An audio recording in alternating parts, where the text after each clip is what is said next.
परिचय walk part 3 मेज पर किताब यह किताब है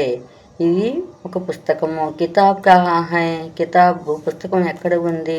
కితాబ్ మేజ్ పర్ హై పుస్తకము బల్ల మీద ఉంది మేజ్ పర్ క్యా హై మేజ్ పర్ కితాబ్ హై ఇక్కడ రెండు రకాలుగా మనం క్వశ్చన్ అడుగుతున్నాము పుస్తకం ఎక్కడ ఉంది అని అడుగుతున్నాము అలాగే బల్ల మీద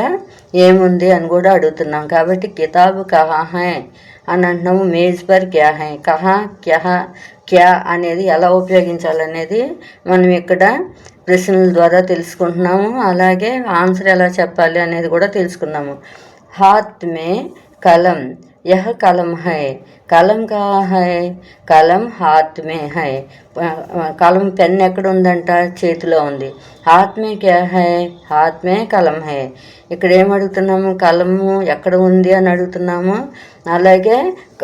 చేతిలో ఏముంది అని కూడా అడుగుతున్నాము స్కూల్ మే లड़की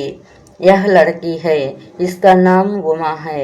उमा स्कूल में पढ़ती है यह लड़की है ఈమె ఒక బాలిక इसका नाम ఈమె పేరు ఉమా ఉమా స్కూల్లో చదువుతుంది స్కూల్ में पढ़ती है मैदान में लड़का यह लड़का है इसका नाम राजेश है राजेश मैदान में खेलता है ఇతని పేరు రాజేష్ అంట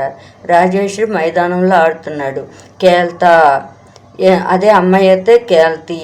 అక్కడ పడతీ అంటే అమ్మాయి కాబట్టి పడతీ అని చెప్పాము అదే మగపిల్లవాడైతే పడతా అని చెప్తాము అలాగే కితాబ్ ఔర్ కలం రెండిట్ల గురించి ఏ కితాబ్ ఔర్ కలం హై ఇందాక అంతా కూడా ఏకవచనంలో చెప్పాము ఇప్పుడు బహువచనం అనమాట ఒకటి కన్నా ఎక్కువ అంటే వాటిని బహువచనం అంటాము ఏ అంటే ఇవి ఇక్కడ ఏమున్నాయంట పుస్తకమును పెన్ను ఉన్నాయి ఇక్కడ కితాబ్ ఔర్ కలం కహా హై పుస్తకమును పెన్ను ఎక్కడ ఉంది అన్న ఎక్కడ ఉన్నాయి అని అడుగుతున్నారు హైమ్ అంటే ఉన్నవి ఉన్నాయి అని అర్థం కితాబ్ ఔర్ కలం మేజ్ పర్ హై ఇందాకమ్మ హై హై అని వచ్చింది కలం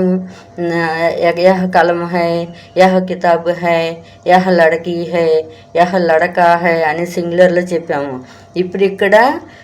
కితాబ్ ఔర్ కలం హై అని చెప్తున్నాం మేజ్ పర్ క్యా క్యా హై బల్ల మీద ఏమేమి ఉన్నాయి మేజ్ పర్ కితాబ్ ఔర్ కలం హై మేజ్ పర్ క్యా క్యా హై అని అడిగాము ఒక రకంగా క్వశ్చన్ అలాగే కితాబ్ ఔర్ కలం కహా హై పుస్తకమును కలము ఎక్కడ ఉన్నాయి అని అడిగాము ఇక్కడ కహా క్యా క్యా అనేది ఎలా ఉపయోగించాలనేది చక్కగా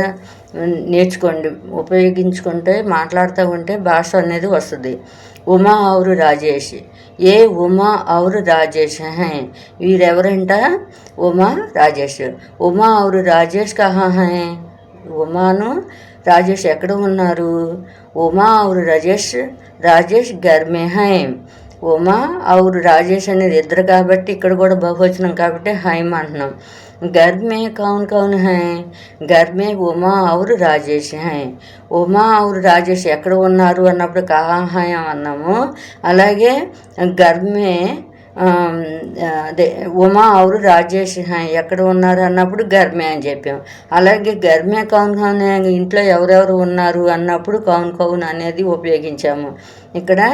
ఇంట్లో ఎవరెవరు ఉన్నారు అన్నాము అలాగే ఉమా రాజేష్ ఎక్కడ ఉన్నారు అని అడిగాము రెండు రకాలుగా ఇక్కడ క్వశ్చన్స్ వచ్చినాయి యహ క్యా హై అన్నప్పుడు మీరు చెప్పాలి కితాబ్ కహా హై అన్నప్పుడు ఆన్సర్ చెప్పాలి మేజ్ పర్ క్యా హై అన్నప్పుడు ఇవన్నీ కూడా సింగులర్లోనే ఉన్నాయి ఏకవచనంలో ఉన్నాయి చక్కగా తెలుసుకొని మీరు నేర్చుకోండి ఎగ్జామ్కి వెళ్ళినా వెళ్ళకపోయినా చక్కగా నేర్చుకుంటూ ఉంటే భాష అనేది వస్తుంది